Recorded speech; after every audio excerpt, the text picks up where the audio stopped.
Hello students, आगे चलते हैं हम लोग। अब पिछले वीडियो में हमने इनफाइनाइट और फाइनाइट सेट्स देखे थे। क्या था? क्विकली क्वेश्चन एग्जांपल 6 पे आने से पहले क्विकली देख लेते हैं इनफाइनाइट सेट क्या होता था। Infinite INFINITE number of elements is infinite, यही था ना। और फाइनाइट सेट की बात करें तो number of elements is finite. तो इसमें डिसाइड करना है which of the following are infinite, which of the following are finite. पहला, x such that x belongs to natural number and x minus 1 into x minus 2 is 0। इस quadratic equation का solution है, दो solution आएंगे, finite set होगा। Solution नहीं निकालना है हमें, बिना सॉल्यूशन निकाले बिना सॉल्व किए हम लोग बता सकते हैं कि दो ही सॉल्यूशन आएंगे, दो सॉल्यूशन आएंगे तो फाइनाइट सेट।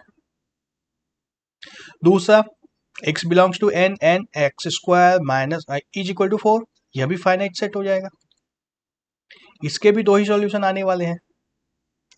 तीसरे की बात करें तो x belong to natural number and 2x minus 1 is equal to 0, linear equation है ये। लीनियर इक्वेशन का एक ही सॉल्यूशन आएगा तो यह भी फाइनाइट है।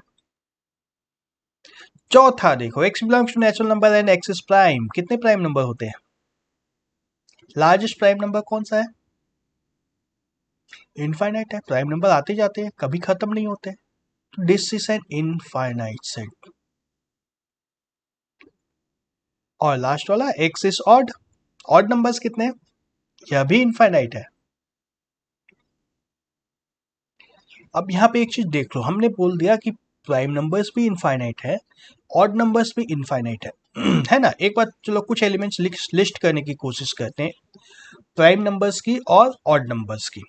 प्राइम नंबर को यदि p मान लिया जाए, पहला प्राइम नंबर तो 2 है, फिर क्या है 3 है, फिर 5 है, फिर 7 है, 9 नहीं है, 11 है, 13 है, 15 नहीं है, 17 है, 19 है, 21 नहीं है, 25 नहीं, 23 है, 25 नहीं है, 27 नहीं है, 29 है। इस तरह से ये प्राइम नंबर्स चलते चले जाएंगे, dot dot dot. Odd numbers की यदि बात करें, ओ मान लो ऑड नंबर्स की सेट को लेते हैं तो 3 के नीचे 3 लिख देता हूँ मैं, 5 के नीचे 5 लिख देता हूँ, 7 के नीचे 7 लिख देता हूँ। अब फिर देखो यहाँ पे एक 9 आने वाला है ना, 9 आने वाला है, फिर 11 आ गया, ठीक है, 13 आ गया, ठीक है, फिर 15 भी एक आने वाला है ना। ये एक्स्ट्रा आ रहे हैं, ये 9 एक्स्ट्रा आ गया, 15 एक्स्ट्रा आ गया, फिर 17 आएगा, फिर 19 आएगा, फिर 21 एक्स्ट्रा आ गया, आ रहा है, फिर 23 आएगा, फिर 25 एक्स्ट्रा आ गया, फिर 27 आएगा, ये भी एक्स्ट्रा है, फिर 29 है ना। तो मतलब इस प्राइम नंबर्स के सेट में जो भी एलिमेंट्स आ रहे हैं और ऑड नंबर की सेट में जो भी एलिमेंट्स आ रहे हैं, तो ऑड नंबर में जो आएंगे एलिमेंट्स, उसी में से कुछ एक एलिमेंट्स प्राइम नंबर में भी जाएंगे। ये एक 2 को छोड़ दो, सिर्फ 2 को एक में थोड़ी देर के लिए भूल जाओ 2 को। ऑड नंबर में जो भी आ रहा है उसमें से कुछ एलिमेंट्स प्राइम में भी घुस रहे हैं, कुछ नहीं घुस पा रहे हैं। तो मतलब दोनों में अगर पूछ लिया जाए कि कौन सी सेट ज्यादा बड़ी है, किस सेट में ज्यादा एलिमेंट्स हैं, दोनों में इनफाइनाइट है, दोनों में इनफाइनाइट है ना। लेकिन हमें दिख रहा है हमें कि ऑड नंबर में एलिमेंट्स ज्यादा आ रहे हैं बनस्पति की प्राइम नंबर के। प्राइम नंबर में नंबर ऑफ एलिमेंट्स कम है, ऑड नंबर में नंबर ऑफ एलिमेंट्स ज्यादा है उससे, फिर भी दोनों इनफाइनाइट है। तो जब दोनों इनफाइनाइट होता है ना, तो दोनों में हम लोग कंपेयर नहीं करते हैं, फिर हम लोग बात नहीं करते हैं कौन सा स्मॉलर होगा कौन सा ग्रेटर होगा। यदि कोई पूछ ही दे एन ऑफ प्राइम नंबर या एन ऑफ प्राइम नंबर और एन ऑफ ऑड नंबर्स, इसमें ग्रेटर देन या लेस देन का सिंबल लगाओ या इक्वल टू का सिंबल लगाओ, तो तीनों में से कोई भी सिंबल नहीं लगाना है, ठीक है। यह ना तो ग्रेटर देन है, ना लेस देन है, और ना ही इक्वल टू है, दोनों सिर्फ और सिर्फ इनफाइनाइट है। इस बात को एकदम दिमाग में रखना है। अब इसकी जरूरत कई बार पड़ जाती है ना, यहाँ पे ये ना तो दोनों में इक्वल टू लग सकता है, ना ही लेस देन लग सकता है, ना ही ग्रेटर देन लग सकता है। तीनों में से कोई भी सिंबल इन दोनों के बीच में नहीं लगेगा, because these are infinite numbers. Infinite number को हम लोग कंपेयर नहीं करते हैं, सिंपली नहीं करना है, इनफाइनाइट नंबर को कंपेयर नहीं कर सकते हैं। Okay, next, equal sets. Set equal कब हो गए? सेट है, नंबर इक्वल होते थे, सेट कैसे इक्वल होगा? कभी कभी सेट भी इक्वल हो जाता है। सोचो कैसे इक्वल बोल सकते हैं सेट को?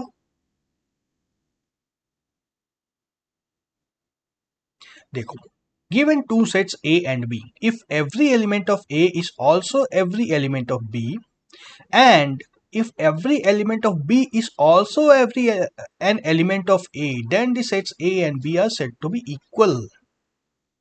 Clearly, the two sets have exactly the same elements. जैसे यदि A को मान लो मैं 1 2 3 लेता हूं और B को यदि 3 1 2 लेता हूं, तब चेक करना है, ए का पहला एलिमेंट को चेक करना है, बी में है, दूसरा एलिमेंट को चेक करना है, बी में है, तीसरे एलिमेंट को चेक करना है, बी में है, बिल्कुल है। यहां पे रुकना नहीं है, उल्टा भी चेक करना है। अब इस लाइन को मिटाता हूं, बी के हर एक एलिमेंट को चेक करना है वो ए में है या नहीं है। 3 ए में है, बिल्कुल है, 1 है, बिल्कुल, और 2 भी है। ठीक है, यदि दोनों साइड से मैप हो जाता है तब दोनों साइड को इक्वल बोलते हैं। दोनों साइड से मैप कराना है। दोनों साइड से मैप क्यों कराना पड़ता है? क्योंकि यदि मान लो यहां पे मैं बी में एक और एलिमेंट लिख देता 4, एक और एलिमेंट लिख देता 4 यहां पे, तो इधर से ए की तरफ से बी को मैप कराने सब कुछ मैच हो जाता और ये 4 बचा रह जाता बी में एक्स्ट्रा। इसलिए बी की तरफ से भी हर एक को इधर उल्टा भी चेक करना पड़ता है। समझ में आ रही बात? दोनों तरफ से चेक करने की जरूरत क्यों पड़ रही है? जरूरत इसलिए पड़ रही है क्योंकि अगर यहाँ पे एक 4 रहता लास्ट में, तो ए तो सब मैच करवा देते हैं और ये 4 लास्ट में बैठा रहता। और ये अगर छोटे छोटे सेट हैं तब तो सामने में दिख रहा है कि एक 4 लास्ट में बच गया। अगर बड़े बड़े सेट होते हैं कंफ्यूजन बढ़ जाता है तब, तो वहां पे हमें दोनों साइड से चेक करा के कंफर्म करना होता है।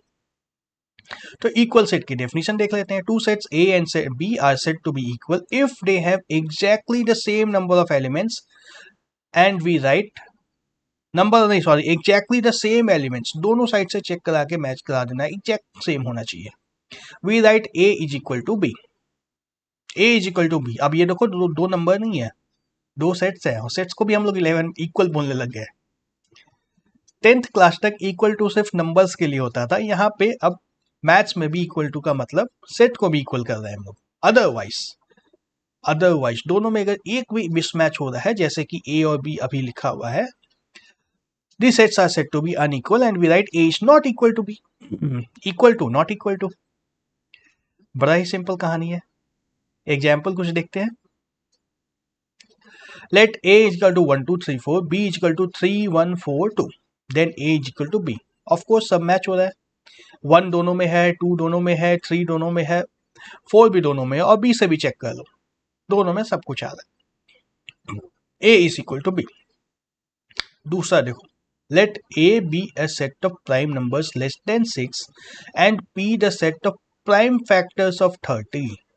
अब इसको लिस्ट करना होगा। पहले A में क्या क्या आएगा, यहां पे लिखता हूं। A में क्या क्या आएगा हमारे पास, set of prime numbers less than 6, 2 होगा, 3 होगा और 5 आएगा। और B की यदि बात करें, B में क्या है, P, सेट का नाम P है, B नहीं है, P की बात करें तो P में क्या आएगा, प्राइम फैक्टर्स ऑफ 30, 2 है, 3 है और 5 भी है। 5 के बाद तो कोई प्राइम नंबर नहीं आएगा ना, 7 नहीं आएगा, 11 भी नहीं होगा, 13 भी नहीं होगा।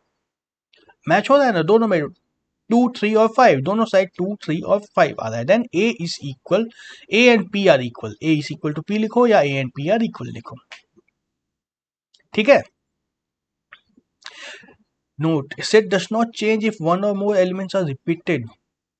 यदि मैं यहाँ पे 2 एक बार फिर से लिख दूं तो इसका मतलब ये नहीं है कि A और P नॉट इक्वल हो गए। एक ही बार कंसिडर करना है ना, 2 को एक ही बार कंसिडर करना है, 2 बार कंसिडर नहीं करना है। जैसे एग्जाम्पल, अच्छा बहुत अच्छा एग्जाम्पल है, ए 1 2 3 दिया हुआ है और बी में 2 2 1 3 3 दिया हुआ है। तो ये दोनों इक्वल है, दोनों इक्वल है। अगर नंबर ऑफ एलिमेंट्स भी निकालेंगे ना, number of elements in set A 3 होगा और number of elements in set B, इसको भी 3 ही लिखना है। रिपीटिशन को खत्म कर देना है, अकाउंट में नहीं लेना है, इस दोनों को हटा देना है, कोई रिपीटिशन नहीं होगा। ठीक है, यदि रिपीटिशन है तो उसको कैंसिल आउट करना है। This is why we generally do not repeat any element while describing a set. इसीलिए रिपीट हम लोग लिखते भी नहीं है। जब भी हमें सेट पूरा लिखना होता है तो रिपीट नहीं करते, मैंने पहले भी बताया था, सिर्फ एग्जामिनर रिपीट करते हैं और कोई रिपीट नहीं करता है। ओके, एग्जाम्पल है, find a pair of equal sets if any give reasons. A में तो एक ही एलिमेंट है 0, बी में, अब इसको पहले लिस्ट करना होगा, जो भी दिया है इसको लिस्ट करना होगा। बी में क्या क्या एलिमेंट्स आएंगे, इसको रोस्टर फॉर्म में लिखना होगा, तभी कंपेयर कर सकते हैं। x is greater than 15 and x is less than 5, दोनों कभी भी सेटिस्फाई नहीं होगा, एम्प्टी सेट हो गया।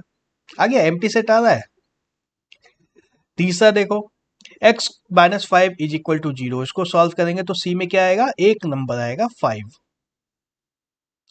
d की बात करें तो d में दो नंबर आएंगे, 5 और -5 आएंगे।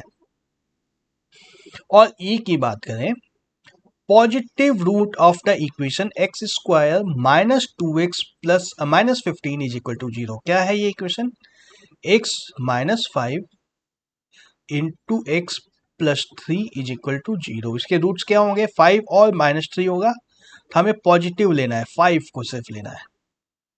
इसमें से इक्वल कौन कौन से सेट्स हैं, सेट C और सेट E इक्वल है, सेट C और सेट E इक्वल है। A और B भी इक्वल लग रहा है क्या, A हमारे पास ये है और B हमारे पास ये है, दोनों इक्वल लग रहे हैं क्या, नहीं, A is not equal to B, क्यों नहीं है, A is not equal to B, क्यों, क्योंकि B में एक एलिमेंट है और वो एलिमेंट है 0 और यहाँ पे कोई एलिमेंट ही नहीं है। यदि number of elements in set A निकालेंगे, NA निकाल देंगे तो ये आएगा 1, और number of elements in set B निकालेंगे तो क्या आएगा, 0। दोनों में अलग है, ये एम्प्टी नहीं है, this is not empty, this is empty set. तो empty set non empty set के इक्वल कैसे हो सकता है, नहीं हो सकता है। ठीक है, इक्वल सेट कब बोलेंगे, अब समझ में आ रहा है। एग्जाम्पल बहुत अच्छा एग्जाम्पल दिया था तो बुक में, किस हालत में हम लोग इक्वल बोलेंगे, कब नहीं बोलेंगे। क्वेश्चन 8 को देखो अब, which of the following pair of sets are equal, justify your answers. लिख लेते हैं पहले सेट को। एक्स में क्या आएगा, लेटर ए आएगा, एल आएगा, ओ आएगा और वाई आएगा। और सेट बी में क्या आएगा, एल आएगा, ओ आएगा, वाई आएगा और ए आएगा। लास्ट वाले एल को एलिमिनेट कर देंगे, मैच कराओ, ए दोनों में है, दोनों में है, यस, एल दोनों में है, यस, ओ दोनों में है, वाई दोनों में है। ठीक है, बी से भी चेक कर लो, ए से भी चेक कर लो, दोनों तरफ से सारे के सारे एलिमेंट्स आ रहे हैं, मतलब ए और बी इक्वल हो गए, A is equal to B. Equal to आ रहा है, कैसे निकालना है देखो, अगर इस फॉर्म में नहीं लिखेंगे तब फिर इक्वल है या नहीं है ये डिसाइड करने में बहुत दिक्कत है, इसलिए रोस्टर फॉर्म में या टेबुलर फॉर्म में लिस्ट कर देते हैं। क्वेश्चन 2 को देखें, A is set of n such that n belongs to integers and z is integer, z integers का लिस्ट होता है, ये पता रहना चाहिए, पहले ही एक वीडियो में मैं दिखा चुका हूँ, जहां पे आएगा मैं रिपीट बताते चला जाऊंगा, लेकिन यह याद होना चाहिए, अब हर जगह आते जाएगा ये। z मतलब integers, set of integers, n square is less than या फिर इक्वल टू 4, तो a में क्या क्या आएगा,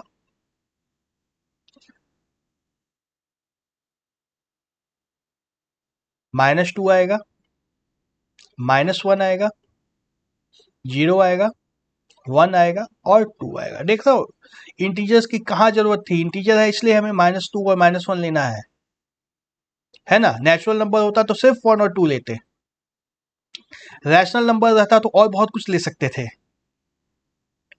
तो इसको पता रहेगा तब तो हमें पता है क्या लेना है क्या नहीं लेना है। बी की बात करो, बी की बात करें तो इसमें क्या है, देखो ये आर से क्या होता है, आर से रियल नंबर होता है। रैशनल नंबर के सेट को हम लोग क्यू बोलते थे, याद है। X square -3x + 2 is equal to 0। क्या है ये, x -2 into x -1 is equal to 0, यानी कि x की दो वैल्यूज क्या आई हैं, 2 आई है और 1 आई है। कर्ली ब्रेसेस, गोल ब्रैकेट नहीं लगाना है। तो दोनों इक्वल नहीं है, ये तो ए और बी इक्वल नहीं है। क्यों, क्योंकि ए में बहुत सारी चीजें हैं जो बी में नहीं है। यदि जेड को तुम नेचुरल नंबर ले लेते, यदि यहाँ पे जेड की जगह पे नेचुरल नंबर रहता तब दोनों इक्वल हो जाता। ये अगर जेड की जगह पे जेड को हटा के यदि नेचुरल नंबर एन लिख देते तब ए और बी इक्वल हो सकता था, लेकिन यहाँ पे जेड दिया हुआ था तो ये इक्वल नहीं है। Okay okay, exercise 1.2 question number 1, which of the following are examples of null set, set of odd numbers divisible by 2। Odd number 2 से कैसे डिवाइड होगा, नल सेट हो गया। This is yes set, example of null set.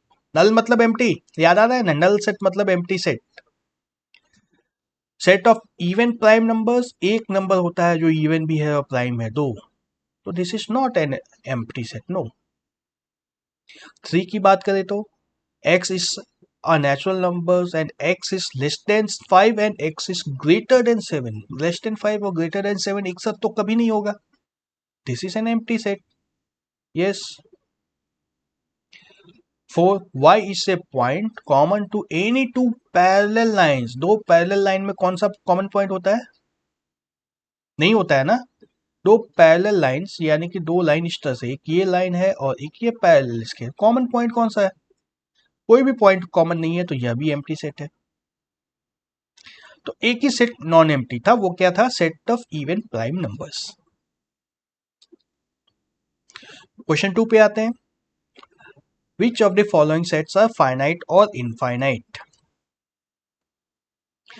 Set of months in a year, finite 12 months होते हैं, सभी का नाम हमें पता भी है। Second question 1 2 3 dot dot dot, set of natural numbers है, ये तो इनफाइनाइट है, पता है सबको। क्वेश्चन 3 की बात करें तो set of natural numbers up to 100, ये तो फाइनाइट है, इसमें सिर्फ 100 एलिमेंट्स है। अब यहाँ देख लो बीच में भी डॉट डॉट लिख देते हैं, अगर शॉर्टकट में काम निकालना हो, इतना लंबा चौड़ा नहीं लिखना है तो डॉट डॉट दे दो, और कहाँ पे एंड होना है यह भी बता दिया, 100 पे रुक जाना है, फाइनाइट सेट है। Question 4, set of positive integers greater than 100, positive integers greater than 100 क्या होगा, इस तरह का सेट बनेगा 101 102 और फिर डॉट डॉट डॉट लगा दो लास्ट में, ये भी इनफाइनाइट हो जाएगा, एंड पॉइंट है ही नहीं, INFINITE, इनफाइनाइट। और क्वेश्चन नंबर 5 की बात करें, set of prime numbers less then 99, finite होगा ना, ये फाइनाइट हो, ऑल्दो हमें प्राइम नंबर अभी नहीं पता है मान लो, या कैलकुलेट करेंगे, कैलकुलेट करने में काफी समय लग जाएगा, वो सब कुछ नहीं करना है एग्जाम में, सिर्फ ये बता देना है कि जो भी नंबर आएगा वो 99 से तो कम ही आएगा ना, टोटल 99 नंबर्स को चेक करना है, तो 99 से कम ही आएगा, एक फाइनाइट सेट आएगी। बात समझ में आ रही है, okay. Question number 3, state whether the following sets are finite or infinite. Set of lines which are parallel to x-axis, x-axis से parallel कितनी लाइंस हम लोग बना सकते हैं, इनफाइनाइट। एक्स एक्सिस पे जितने, वाई एक्सिस पे जितने भी पॉइंट हैं, अगर बना के दिखाओ क्या, ये होती है वाई एक्सिस और ये होता है एक्स एक्सिस, तो वाई एक्सिस पे जितने भी पॉइंट है उस सभी पॉइंट से एक लाइन हम लोग पैरेलल टू एक्स एक्सिस बना सकते हैं, और वाई एक्सिस पे पॉइंट्स की संख्या भी इनफाइनाइट है, या तो ऐसे गिनो या ऐसे भी गिन लो कि कहीं से भी बना दो। कितनी लाइन बना सकते हो, कोई लिमिट थोड़ी है, चाहे जहां भी पैरेलल लाइन खींच लो, इनफाइनाइट। दूसरा set of letters in English alphabet, English alphabet में कितने लेटर्स हैं 26, यह फाइनाइट है। तीसरा set of numbers which are multiples of 5, क्या आएगा इसमें 5, 10, 15, 20, कहां तक जाना है, इनफाइनाइट। यह भी इनफाइनाइट हो गया, इनफाइनाइट। चौथा set of animals living on earth, यह तो इनफाइनाइट नहीं है ना, यह फाइनाइट है। हमें पता नहीं कितने एनिमल्स हैं, कितने तरह के एनिमल्स हैं, कहाँ कहाँ रहते हैं, लेकिन वो एक फिक्स नंबर है, finite. Set of all main living on earth हमने बात की थी पहले, बहुत बड़ा नंबर आएगा लेकिन फाइनाइट आएगा। Question 5 set of circles passing through the origin, origin से तो एक ही सर्कल बनेगा ना इस तरह से, नहीं भाई ऐसा भी तो बना सकते हैं, इधर से भी तो बना सकते हैं, इस तरह से भी तो बना सकते हैं, रेडियस चाहे कितना भी रख लो, ऑरिजिन से बस पास कराना है, इसमें भी कोई एंड नहीं है, इनफाइनाइट है यह भी। Set of circles passing through the origin, यह भी इनफाइनाइट है। Next, state whether A is equal to B और नॉट। ए बी सी डी चार एलिमेंट्स यहाँ पे, इसमें भी देखो ए बी सी डी चार एलिमेंट्स इसमें भी हैं, यानी कि A is equal to B है ना।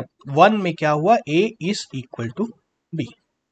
दूसरे की बात करो 8 12 4 8 12 16, और यहाँ देखो 4 8 12 नहीं है, देख लो ये 12 मिसिंग है, दूसरे में बी में 12 मिसिंग है, तो A is not equal to B. All दो दोनों में चार ही एलिमेंट्स हैं, यहाँ भी चार एलिमेंट्स हैं, यहाँ भी चार एलिमेंट्स हैं, लेकिन 12 मिसिंग है, यहाँ का उसमें मिसिंग है, यह 18 इधर है इधर नहीं है, एक एलिमेंट मिसमैच हो रहा है, इसलिए नॉट, सिर्फ एक एलिमेंट के कारण पूरी सेट को नॉट इक्वल टू लिखना पड़ गया हमें।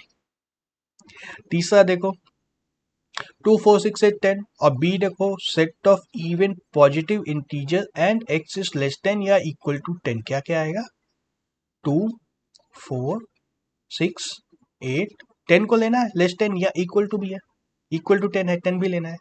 फिर देख 5 आ गया, और 2 4 6 8 10, 2 4 6 8 10 सारे मैच हो गए, इक्वल हो गया, A is equal to B. और चौथे की बात करें तो A X is a multiple of 10 और बी 10 15 20 25 इस तरह से। तो देखो बी में 15 है जो इसमें नहीं आएगा, इधर 25 है जो इसमें नहीं आएगा, तो A is not equal to B.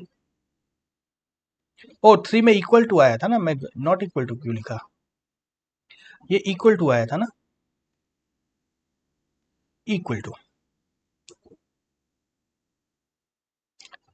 ठीक है। इक्वल नॉट इक्वल समझ में आ रहा है, फाइनाइट इनफाइनाइट भी समझ में आ रहा है। Are the following pair of set equal, give reasons. A में 2 3 है, और इसके सॉल्यूशन क्या आएंगे, x square plus 5x plus 6 का सॉल्यूशन क्या आएगा, -2 -3 आएगा, -2 -3 आएगा, तो A is not equal to B होगा इसमें, A is not equal to B. Solution निकालना होगा, इसको सॉल्व करके पहले सॉल्यूशन निकालना होगा, तभी हम लोग बता सकते हैं कि क्या सॉल्यूशन आएगा, फिर हम लोग डिसाइड करेंगे ए और बी इक्वल है या नहीं है। क्वेश्चन 2 की बात करो, x is a letter in word wolf follow, क्या आएगा इसमें, एफ आएगा, ओ आएगा, एल एक ही बार आएगा, ओ नहीं आएगा, फिर डब्ल्यू आ जाएगा। और दूसरे में तो क्या है, डब्ल्यू ओ एल एफ चारों आएंगे, डब्ल्यू ओ एल और एफ मैच हो रहा है, एफ यहाँ भी है यहाँ भी है, एल यहाँ दोनों है, ओ यहाँ है, डब्ल्यू यहाँ है, इक्वल है, A is equal to B, ठीक है। Question number 6, forms from the sets given below select the equal sets. A B C D E F G और एच 6 सेट दिए हैं, देखो ए किसी के बराबर है क्या, 2 4 8 10 12 कहीं पे है, कहीं नहीं है, ए किसी के बराबर नहीं है, सबको चेक करना होगा, ए को सभी से चेक करना होगा। ए बी के बराबर नहीं है, A is not equal to B. A C बराबर है क्या, A is not equal to C. A D बराबर है क्या, A is not equal to D.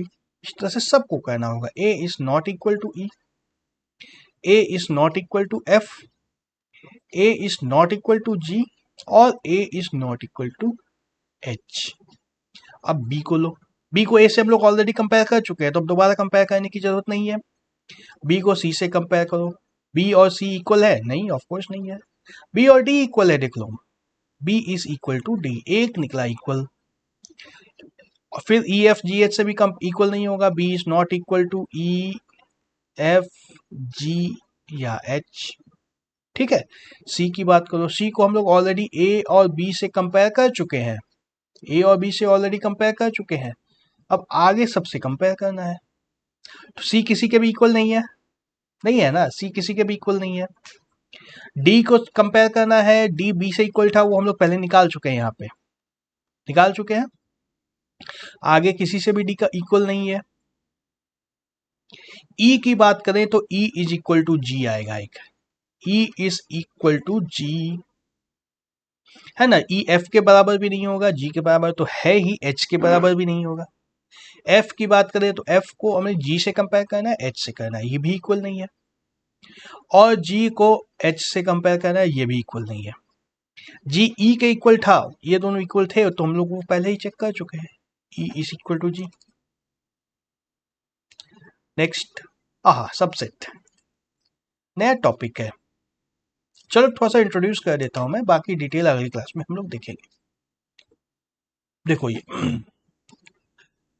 Consider the set X is set of all students in your school and Y set of all students in your class. क्या होगा, x बहुत बड़ा होगा, school में बहुत ज्यादा बच्चे हैं, क्लास में उससे कुछ कम बच्चे होते हैं। अब यहाँ एक खास बात है, देखो क्या है, एवरी एलिमेंट ऑफ वाई, हमारी स्कूल में वाई में जितने भी लोग आएंगे हमारी क्लास के बच्चे, is also an element of x, वो स्कूल के भी बच्चे हैं, एक्स में भी बिलोंग करेंगे, है ना। वाई में जितने भी एलिमेंट है is also an element of x. So we say that y is a subset of x, y का हर एक एलिमेंट x से बिलोंग करता है।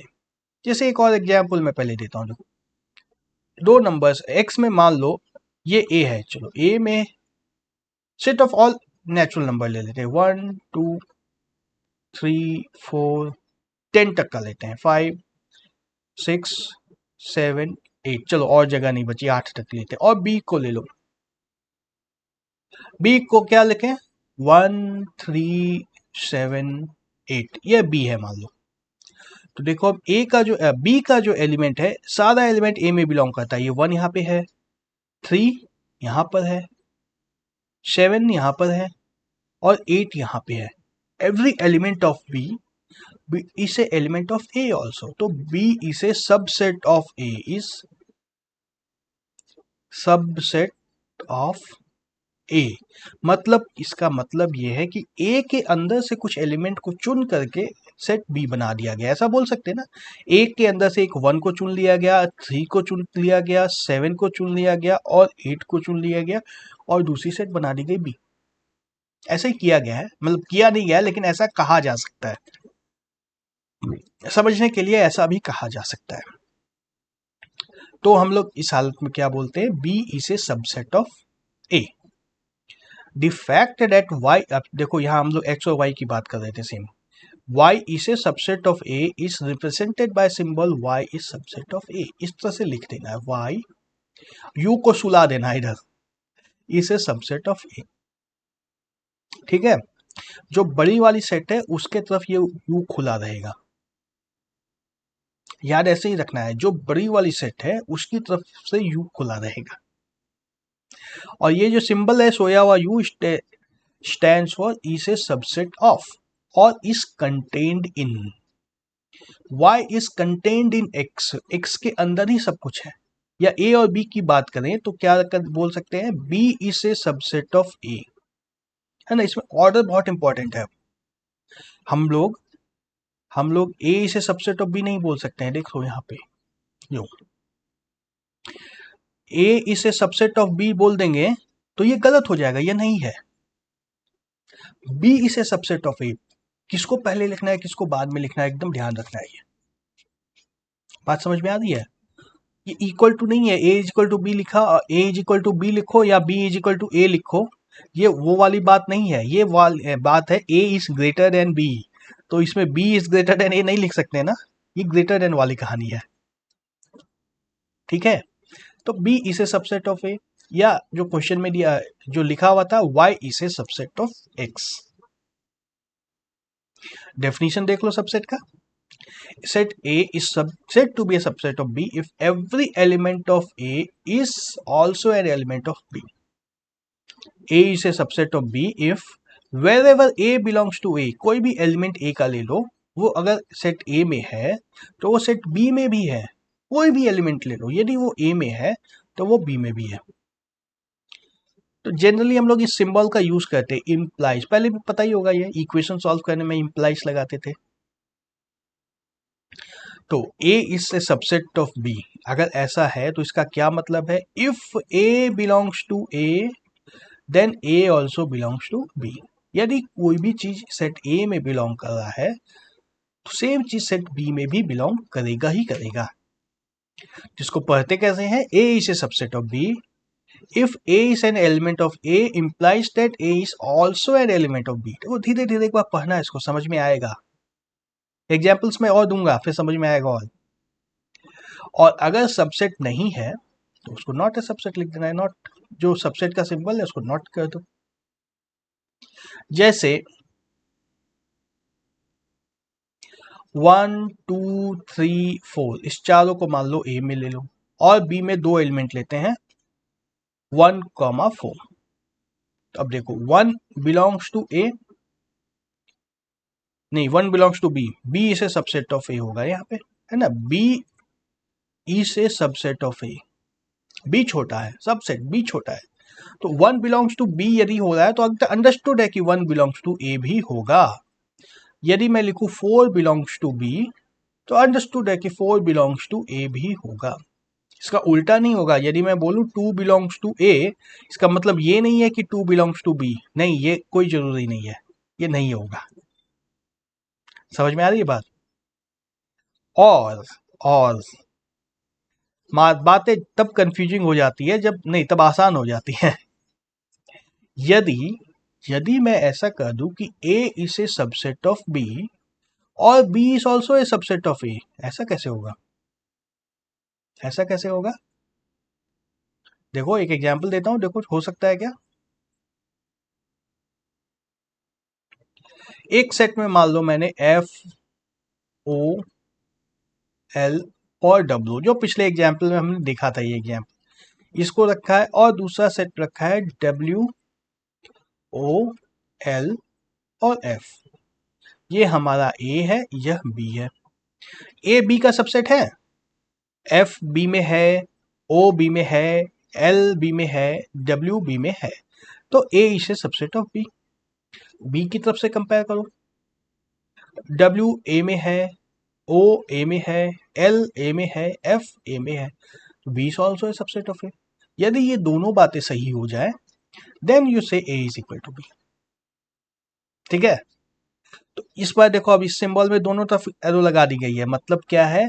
यदि ये सही है तो इधर वाला सही है, इधर वाला सही है तो इधर वाला सही है। Two way implication is read as if and only if, और शॉर्टकट में लिख देते इफ, 2 F लगा देते हैं। ये सब होगा मैथ्स में, होगा, बहुत बार आने वाला है, आगे बहुत बार आने वाला है। तो यदि A is subset of B हुआ and B is subset of A हुआ, तो इसका मतलब क्या है? A is equal to B। अगले वीडियो में और एग्जांपल्स देखेंगे इसके बारे में। तब तक के लिए